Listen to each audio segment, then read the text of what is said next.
গ্রীষ্মের জনপ্রিয় রসালো ফল তরমুজে এখন বাজার ভরপুর। তবে বাজারে আসা অধিকাংশ তরমুজই রাজ্যের নয়, বহিরাজ্য থেকে আমদানি করা। মূলত মধ্যপ্রদেশ, মহারাষ্ট্র এবং পশ্চিমবঙ্গ থেকে প্রচুর পরিমাণে তরমুজ আসছে। ব্যবসায়ীদের দাবি, বাইরে থেকে আসা তরমুজের মান রাজ্যের তরমুজের তুলনায় কিছুটা নিম্নমানের হলেও চাহিদা থাকায় বিক্রি ভালোই হচ্ছে। বর্তমানে পাইকারি বাজারে তরমুজের দাম কেজি প্রতি 20 থেকে 22 টাকা এবং খুচরো বাজারে 30 থেকে 35 টাকায় বিক্রি হচ্ছে। মহারাজগঞ্জ বাজারের এক ব্যবসায়ী জানান, আমদানির পরিমাণের ওপরই মূলত দামের তারতম্য নির্ভর করে। বর্তমানে চাহিদা এবং আমদানি দুটোই বেশি থাকায় দাম কিছুটা কম রয়েছে। চাহিদা খুবই কম, একদম বাইরের লোক আসতে পারে না ইলেকশন, আর তরমুজের একটু দাম বেশি, 30 টাকা 35 টাকা কেজি। আর অন্য বছর তো 20 টাকা 25 টাকা হয়তো, এবার এইরকম নাই। তরমুজের তো রেটও বেশি আর চাহিদাও কম, খুব কম।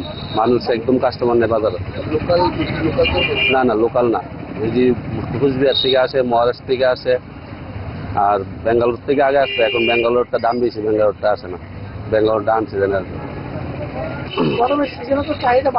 আর ভালো বাজার খুব খারাপ, একদম বাজে বাজার। রেটও এত বেশি না, বেশি কিন্তু এত বেশি না, 30 টাকা 35 টাকা বিক্রি হচ্ছে। বাজার একদম ভালো না, কাস্টমার নেই বাজার, লোক একদম খালি বাজার মার্কেট।